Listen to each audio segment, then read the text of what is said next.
I thought the worst part was my wife cheating, until a stranger sent me a video that revealed something far more dangerous. This wasn't just about betrayal anymore, it was about staying alive. Hey everyone, welcome back, and truly I appreciate you being here. Before diving into today's story, I've got something I'm excited to share. I've just launched a brand new YouTube channel called Soulfelt Chronicles. Over there, I'll be telling more heartfelt, powerful stories like this one. If you enjoy what I do, I'd love your support. Drop a like, hit subscribe, and you'll find the link down in the description. Now let's get into it. That night, I made a choice, not because I felt strong or prepared, but because I couldn't keep pretending anymore. I couldn't keep swallowing the lies, pretending everything was fine. It didn't start with a dramatic revelation, just subtle shifts that quietly crept into our lives. Emily, my wife, began coming home late from work. Not once in a while, but regularly. This was a woman who used to walk through the door at the same time every evening like clockwork. Then out of nowhere, she had all these new friends I'd never heard of. People who suddenly meant more to her than the people she used to talk about all the time. But what truly got under my skin wasn't her schedule or her new crowd. It was her eyes. There was a change in them, something cold, something distant. It was like the warmth I once knew in her gaze had slowly faded, replaced by something unrecognizable. Whenever I'd ask her about her day, her responses were short, rushed, like she was just trying to get it over with. And then came the phone, always in her grip, clutched like it contained the nation's top secrets. She'd place it face down every time, never letting it out of her sight. I didn't need to be a detective to know something was off. Still, I kept trying to convince myself it was all in my head, that maybe I was imagining things or just being irrational. But the feeling didn't leave me. It was there constantly, eating away at me. Every smile she gave felt like a performance, every kiss like muscle memory rather than love. I wanted to ask her, straight up. I wanted to break through the fog and demand the truth. But another part of me? That part was scared. Deep down, I feared what I already knew but wasn't ready to hear out loud. And then came that Friday. I'll never forget it. Emily said she was going out for dinner with friends. Her voice was calm, too calm, like she'd rehearsed that line in the mirror before saying it. She kissed me goodbye, quick and distracted, and avoided meeting my eyes. The moment I heard the door click shut behind her, I just knew. Something was off. Something was really wrong. I sat there for a few minutes just staring at my phone, the tracking app still open. The one Emily and I had installed years ago, back when we thought it was just a smart precaution for emergencies. Back then it felt like a gesture of trust. Now that same app felt like a doorway to something I couldn't unsee. My finger hovered over the screen. I hesitated. A part of me didn't want to know. It was like pressing that icon would somehow make everything I feared undeniable, real. But I tapped it anyway. And just like that, my heart sank. She wasn't at the restaurant she'd mentioned so casually before heading out. Instead, her location pinged from the other side of town, at a bar known more for its secrecy than its drinks. A place with dim lighting, hidden corners, and plenty of space for whispered conversations you didn't want overheard. My thoughts spiraled. Was she meeting someone? Who could it be? How long had this been going on? My hands were shaking, the screen glowing with that tiny blinking red dot, a bright, silent reminder of what I'd refused to see. And yet, I didn't storm out the door. I didn't drive across town or call her in rage. No yelling. No confrontation. I decided on something else. Something quieter, but unforgettable. I walked into our bedroom, opened the drawer where we kept all the keepsakes that once meant something, and found the small velvet box I hadn't touched in years. Inside it was the engagement ring I gave her, the one I'd saved up for, the one that once stood for love, trust, and forever. Now it felt like a cruel joke. A relic of promises she had broken. I slipped the ring into a smaller box, one just big enough to carry the weight of what it meant. Then I wrote a short note and tucked it inside. I hope he's worth it. With a strange sense of calm, I called a local courier service. I gave them the address of that bar, the exact location her phone showed, and asked that the package be delivered to Emily directly into her hands. They didn't ask why. And I didn't offer any explanation. After hanging up, a strange rush of adrenaline hit me. I couldn't tell what I was feeling anymore. Was it anger? Was it grief? Or had I already gone numb from the weight of it all? The house was too quiet. That kind of silence that doesn't comfort. It crushes. Every creak of the wooden floors felt loud. Every car that passed outside made my heart jump. I kept staring at my phone, waiting. For anything. For some kind of signal that the world was still spinning. Then, finally, my phone buzzed. One message. What is this? Why would you do this? Call me. Her words came through like panic disguised as confusion, like she was grasping for control after realizing the lie was out in the open. I read it once, then again. And I didn't write back. I could picture it clearly in my mind, Emily sitting in that dimly lit bar, across from the man she'd chosen to betray me with.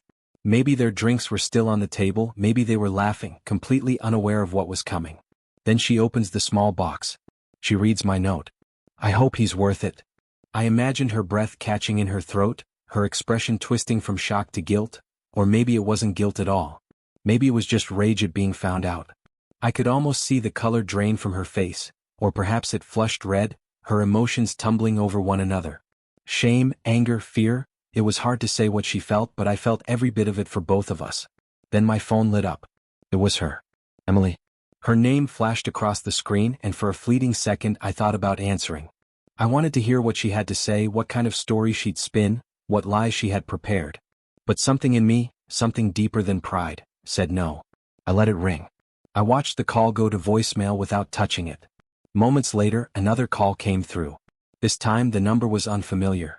Against my better judgment, I answered. Is this Jason? The voice on the other end was male. Calm. Too calm. There was a smugness buried in his tone, like he already thought he had the upper hand. Who's asking? I replied, my voice coming out sharper than I'd expected. This is Mark, he said casually, like we were two old buddies catching up. I think you sent something to Emily tonight. Maybe we should talk, like adults. So this was him. Mark. The man she'd been meeting behind my back. The one she thought was worth tearing apart our life for. Hearing his voice made something inside me snap, but I held it together. Barely. There's nothing left to talk about, I said, my tone like ice. You've both made your decisions. Now live with them. He let out a short laugh, low and patronizing. The kind of laugh that hits your nerves like sandpaper. You really think sending a little box changes anything? He said, his words dripping with arrogance. Emily and I are happy. You're just... I didn't let him finish. I ended the call without a word. I wasn't going to give him the satisfaction of dragging me into some twisted game. He didn't deserve another second of my time. But the night had one more act left. Just minutes later, the sound of screeching tires tore through the stillness outside. I moved to the window and gently peeled back the curtain. There she was, Emily, pulling into the driveway like a storm rolling in. She slammed her car door shut so hard it echoed. Her footsteps pounded up the walkway. Then the front door burst open. She stood there in the entryway, cheeks flushed red, eyes wild with a fire I hadn't seen in years. In her hand was the little box, the one I'd sent her. The engagement ring inside caught the hallway light and glinted like a final truth that couldn't be ignored. What the hell is this? She shouted, her voice cracking with a strange mix of fury and desperation. I didn't respond right away. For once, I let the silence speak. And for the first time in a long time, I watched her squirm in it. I didn't flinch. I wasn't afraid of the confrontation, not anymore. You tell me, I said, keeping my voice steady, calm but unwavering. What does that ring mean to you now, Emily? What does our marriage even mean to you? For a second she faltered. The fire in her eyes dimmed and her expression twisted, not with anger this time but with something closer to panic. Just for a brief moment I saw a crack in her armor. But it didn't last. She snapped back into her usual stance, her voice rising in defense. You're being ridiculous, Jason, she said, crossing her arms tightly across her chest. Mark is just a friend. You're blowing this way out of proportion. Am I? I asked as I took a slow step toward her, the weight of my words pressing into the space between us. Because I don't think friends meet up in dark bars on the other side of town and lie about it to their spouses. I don't think friends sneak around and laugh behind their husband's back. Her skin went pale. I could see it. Her hands clenched slightly, and for a second I thought the tears might finally come. But instead of showing remorse, she chose anger. You're acting like a lunatic, she snapped. Spying on me? Sending that box to me in front of people? Do you even realize how humiliating that was? Good, I said, and for the first time that night my voice rose. I wasn't yelling, but the edge in it was sharp. I want you to feel that. Because now, for once, you get a glimpse of what it's been like for me. Every time you lied to my face. Every time you looked me in the eyes and pretended nothing was wrong. She stared at me, lips parted, jaw trembling, searching for something to say. But there was nothing. No excuse, no apology, no words that could fix what she'd broken. And then she sealed it. She narrowed her eyes and spat. You're pathetic, Jason. I deserve better than this. Better than you. It hit me like a punch, but not the kind that knocks you down. It was the kind that wakes you up. Her words, as cruel as they were, didn't shatter me. They hardened something inside me. They clarified everything I needed to know. I took a breath. A long, solid breath. And then I looked her in the eyes and said, "Then go. Pack your things and leave. Because after tonight, you'll never have to settle for me again." With that, I turned my back and walked away.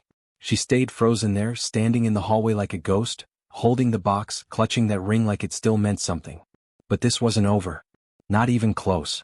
Because what came next would take everything I thought I understood about betrayal and drag it somewhere darker. Somewhere I never thought I'd go.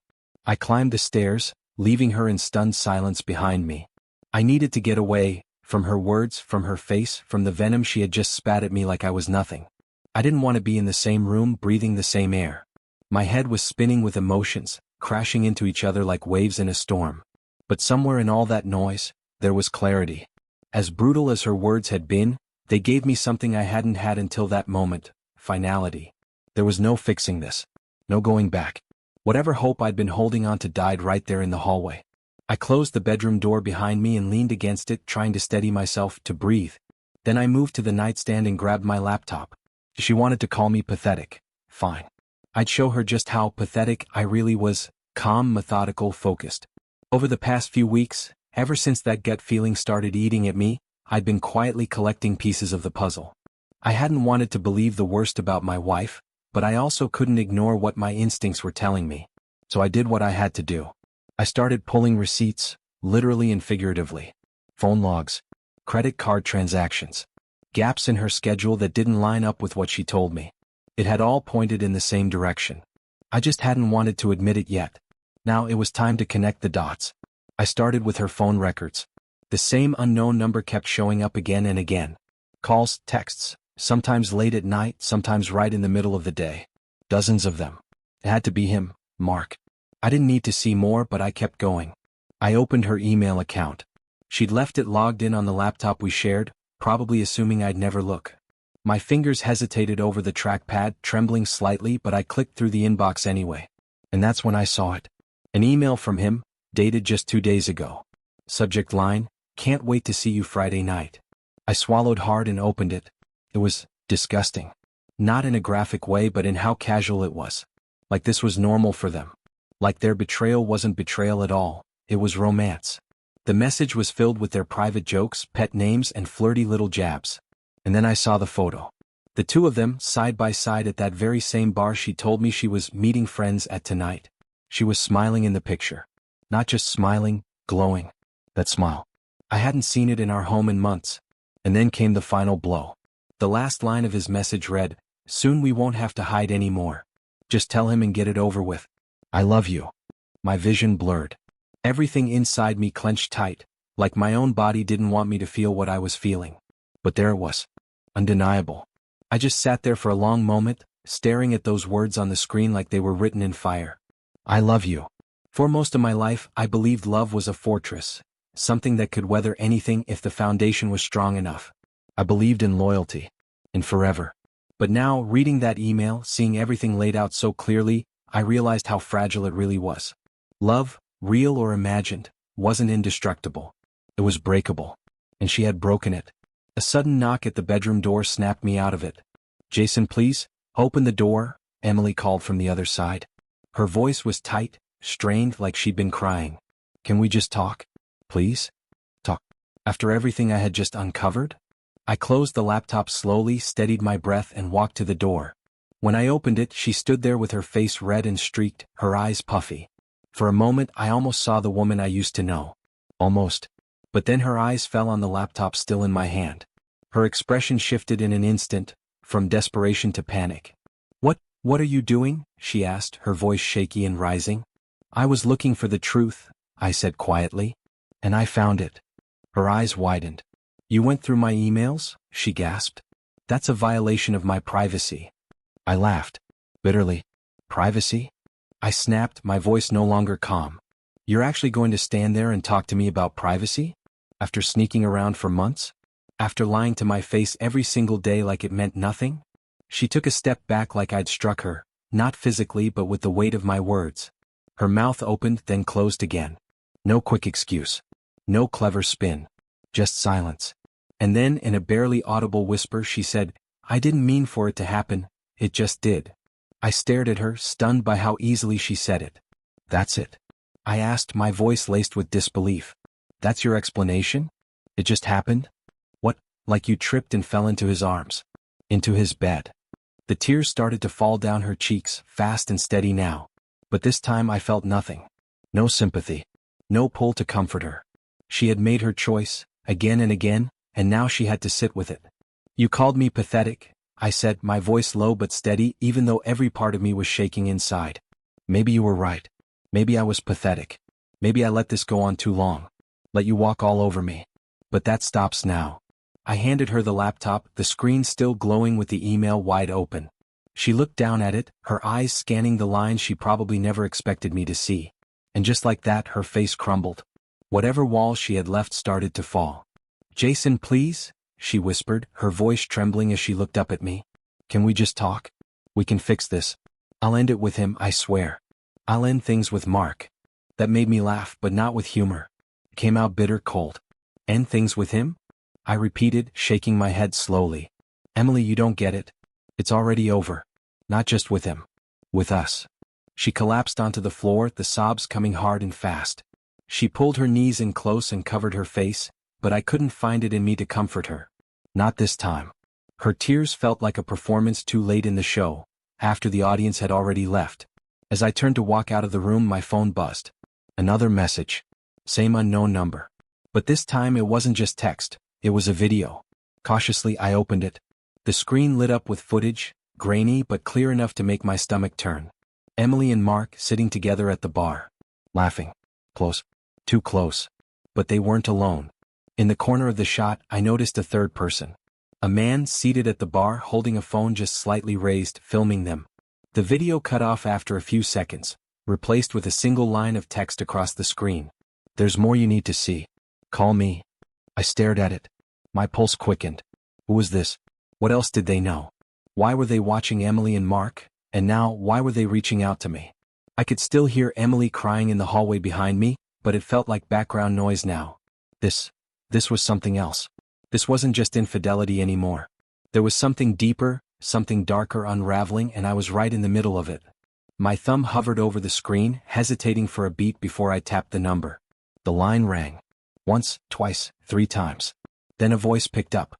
"Jason," the man said, calm and measured. Almost too calm. "I'm glad you called." His tone was steady, almost businesslike, completely unfazed by the chaos I was standing in. "Who is this?" I asked, my voice low, cautious. "What do you mean, you've been watching?" I demanded, trying to keep my voice level, though the unease in my gut was rising fast. "And how do you even know about Emily?" "Let's just say I've been observing for a while," the man said, his voice calm but cryptic. "You deserve to know the full story." "Observing?" I snapped, my voice sharpening. "So what, you've been stalking her?" "No," he replied quickly, trying to cut me off before the word could take root. "It's not like that. I'm a private investigator. Someone hired me to keep tabs on Mark. Emily just happened to get caught up in it." "A private investigator?" My stomach turned at the thought. "Who hired you? And why?" "That's confidential," he said, his tone shifting, more firm now, less friendly. "But what I can tell you is this. Mark isn't who he pretends to be. And Emily, she's in deeper than she realizes." I blinked hard, trying to wrap my head around what he was saying. "Dangerous?" I asked, confused. "Mark? The smug, self-satisfied guy who called me earlier like he was proud of what he did? That guy doesn't exactly scream threat." "He's got a record," the investigator said. "A long one. He's a professional con man, Jason. It's what he does. He targets married women, builds trust, isolates them from their families, and then drains them dry. Financially, emotionally. And sometimes, worse." His words hit me like a punch to the ribs. So Emily wasn't just cheating, she was being played. Exploited. "How do I know you're telling the truth?" I asked, still trying to catch my breath. "Because I've seen how this story ends," he said grimly. "Mark doesn't walk away quietly. He destroys people. And your wife, whatever she's done, she's in real danger. Her money, her reputation, even her safety, they're all at risk." I leaned against the wall, everything in me spinning. The betrayal, the lies, the video, and now this.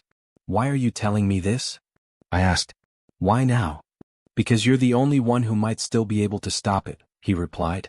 And believe it or not, you might be the only one who can protect her. I let out a dry, bitter laugh. Protect her? I said, scoffing. She's been lying to me for months, sneaking around. And now I'm supposed to be her hero? Look, I get it, he said. You're angry. You should be. But Mark is precise. Ruthless. If he finds out you're on to him, he won't just target her. He'll come after you too, your finances, your name, everything. He's done it before. His warning settled over me like a storm cloud. This wasn't just a broken marriage anymore. This was something else. Something darker. What do you want me to do? I asked quietly. I'm sending you everything I've got, he said. You'll see for yourself. I've compiled everything I've got on Mark, the investigator said. Photos, financial documents, statements from other women he's conned. It's all in there. Use it however you need to, but whatever you do, don't confront him directly. He gets dangerous when backed into a corner. Before I could get another word out, the line went dead. A second later, my phone buzzed again. A new message. This time it contained a secure link. I clicked it slowly, cautiously. My hands trembled as the folder loaded. Inside was a mountain of evidence, pages upon pages of information on Mark. Photos of him with different women, financial records tracing stolen money to offshore accounts, copies of police reports filed by past victims. He had done this before. And every time the pattern was the same: find someone vulnerable, gain their trust, take everything. But one image froze me in place. It was Emily. Emily and Mark, standing outside the bar she had gone to just hours earlier.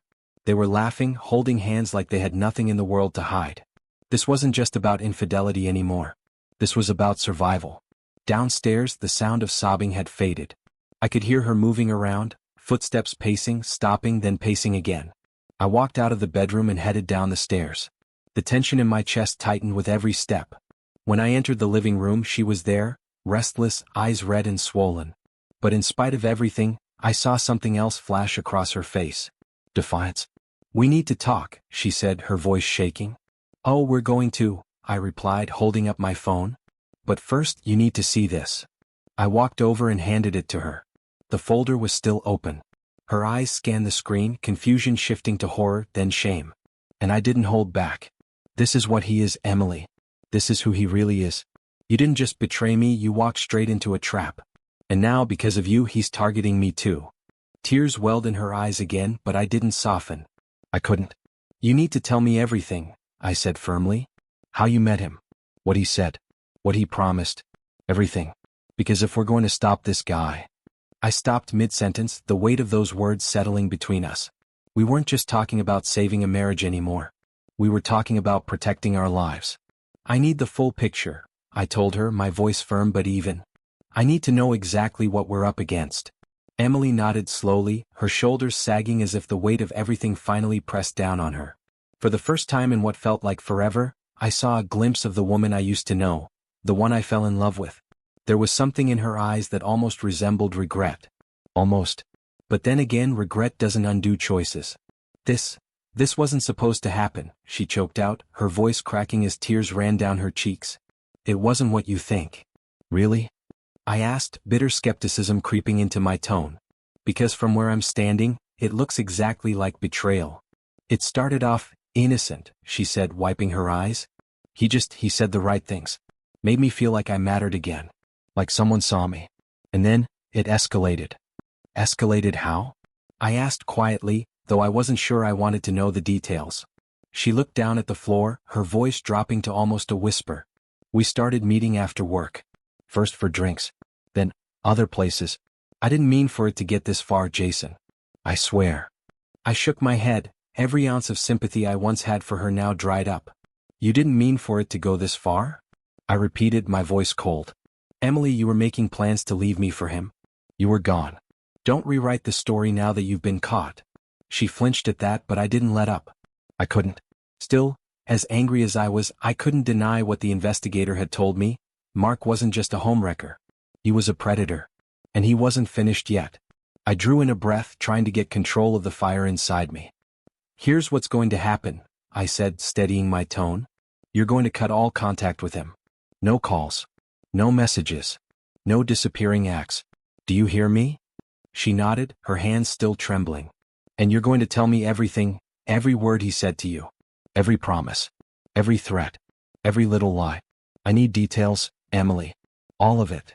She hesitated, biting her lip before finally speaking. He said he wanted to take care of it. That he'd handle things. My spine straightened. Handle it? I repeated slowly, my voice icy. Was he threatening me? She looked away, her voice barely audible. I don't know. He never said it directly. But the way he talked about you, it scared me, Jason. It really did. I clenched my fists, rage tightening every muscle in my body. Mark had crossed a line, a deep one, and what he didn't realize was that he had underestimated me. That would be his last mistake. Fine, I said, my voice cold even. If he wants a fight, then he's going to get one. But we're doing it my way. Emily looked up, her eyes wide with a mix of fear and uncertainty. What are you going to do? She asked softly. I didn't answer. I didn't need to. Because deep down I already knew. Over the next few hours, while the house sat quiet in a kind of uneasy tension, we began to piece together a plan. It wasn't complicated, but it didn't have to be. It just needed to be clean, sharp, and tight. I would reach out to Mark, play the role of the confused, heartbroken husband who just wanted to talk it out. A man looking to make peace, maybe even seeking closure. Meanwhile, the investigator, already deep into his work, would continue gathering everything we needed. Hard evidence, background checks, surveillance, even witness statements from past victims. We weren't going to just expose Mark. We were going to end him. By the time everything was in place, something inside me had shifted. I felt clear again. Focused. He had taken so much from me already, but now it was my move. The rules had changed. As I sat down with my phone to draft the message I'd send him, Emily hovered in the doorway. She didn't say anything at first, just watched. I wasn't ready to forgive her, not even close, but this wasn't about her anymore. This was about taking back control of my life. I typed slowly, deliberately, crafting my words carefully, offering him the illusion of calm, of vulnerability. A man just looking to talk. A man too broken to fight. Then I hit send. And a new kind of resolve settled over me. Not anger. Not fear. Just clarity. Mark was going to pay, for every lie, every manipulation, every stolen moment of peace. But I had no idea just how deep this would go. Within the hour he responded. His message was short, smug, and condescending. He was cocky, predictable. He acted like he had already won, like I was just another name on a list of gullible fools. That arrogance was going to be his downfall. The hours before the meeting dragged by like days. Emily drifted through the house, clearly wanting to say something, to fix something. But I had no words for her. Not yet. Maybe not ever. By 7:30 I grabbed my jacket and keys. As I made my way to the door, she stood there wringing her hands. Jason, be careful, she said softly. I'll be fine, I replied without looking back. The bar was dimly lit, buzzing with low chatter and the soft clinking of glasses. The investigator was already there, seated discreetly at a corner table. I watched him subtly adjust the wire beneath his jacket, the small recorder blinking quietly. Then I saw him, Mark. Sitting alone, nursing a drink like nothing in the world could touch him. I walked over calmly and took a seat across from him. He greeted me with a smirk.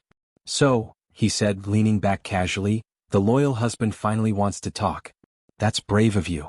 I kept my tone neutral, my face unreadable. And what about the others? I asked evenly. The ones before her. For the first time, something flickered in his expression. That arrogant smirk faltered, just for a second. I don't know what you're talking about, Mark said, his voice a little less steady now. I didn't respond. I simply pulled out my phone and opened the folder. These women do, I said quietly, turning the screen so he could see. Photo after photo. Names. Financial transactions. Police reports. Testimonies from the ones before Emily, the women he thought had disappeared quietly. It was all there, laid out in black and white. For the first time since I met him, I saw it. Uncertainty. Real fear. He looked around the bar quickly, scanning the room like he was searching for a way out.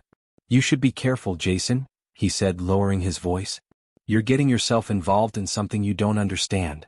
But I wasn't moved. Not anymore. Across the room, the investigator gave me a discreet nod. Everything had been recorded. Every word, every glance, every attempt Mark made to deflect or intimidate. Now it was only a matter of time. 2 days later I got the call. They've got him, the investigator said. Already? I asked, surprised by how fast it had happened. He got careless, he replied. Authorities flagged some unusual financial movements. The pieces lined up. They arrested him this morning at his apartment. I exhaled slowly, feeling the tension I'd carried for weeks start to lift. It was finally over. Mark was out of our lives. Emily, though, that was another story. She was a shell of who she once was. She spent her days in the guest room, barely eating, barely speaking. The story had hit the local news, not with full detail but enough to spark whispers. Her involvement hadn't been criminal, but it drew attention all the same. The kind of attention that lingers. Eventually she made the decision to leave. She packed her things and moved to another city to start fresh. I didn't try to stop her. She needed to go and I needed to let her. Weeks passed. Then one evening I found myself sitting alone at the same bar where I'd confronted Mark. The same spot, same corner. But everything felt different now. As I nursed my drink, I realized I was feeling something I hadn't felt in a long time. I wasn't angry anymore. I wasn't bitter. I had faced betrayal that nearly broke me. Manipulation that tried to tear my life apart. But somehow, I made it through. Stronger. Clear. Mark was gone. Emily, she was no longer mine to worry about. And for the first time in what felt like forever, I was free.